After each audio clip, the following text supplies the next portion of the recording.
राम लखन में जो आपका रोल था वो कैसे कंसीव किया, कहाँ से आइडिया आया? तो मैं और सतीश कौशिक मेरे बड़े अच्छे दोस्त, मेरे प्यारे दोस्त, हम लोग जब सेट पे पहुँचे तो सुभाष घई साहब जो हमारे डायरेक्टर थे, राइटर थे, उन्होंने वो उसी समय सीन लिखते थे। उनको एक आइडिया होता था पूरी फिल्म का, तो फिर वो हमको दे दिया उन्होंने।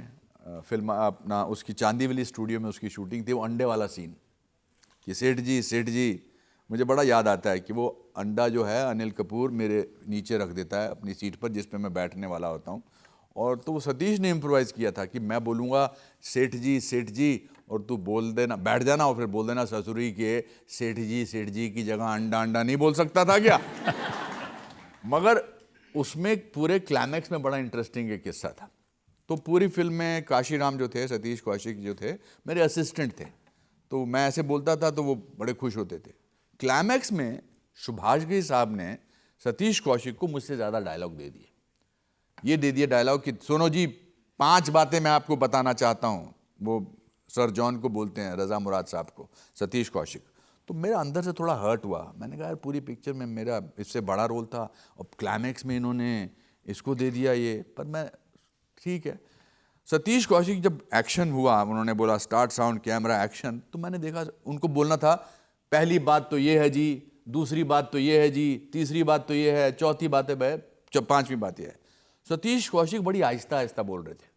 पहली बात तो ये है जी, दूसरी बात तो, मैंने कहा काशीराम आगे की बातें मैं बोलूंगा, तीसरी बात ये है, चौथी बात ये है, 5वीं बात ये है।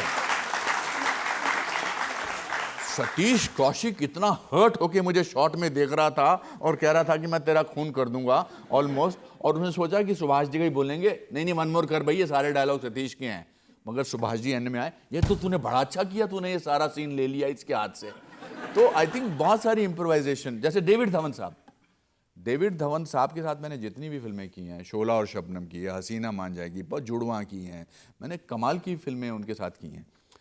डेविड धवन साहब को सीन का स्ट्रक्चर पता होता है और फिर वो अच्छे एक्टर्स को लेकर वो डाल देते हैं, कहते आप करिए। तो जो हसीना मान जाएगी आपने देखी होगी, जब हम पहले दिन आए तो मैंने कहा इसको कैसे अच्छा बनाऊं। एक तो अच्छे एक्टर्स की एक पूरी जमात होती थी, गोविंदा, परेश रावल, संजय दत्त, तो मैं अपना कैसे बनाऊं कि, तो मैंने कहा हम एक काम करते हैं कि मैं ऐसे नमस्ते नहीं करूंगा, मैं ऐसे नमस्ते करूंगा, आजा करके था, पता नहीं मैं कैसे करता था।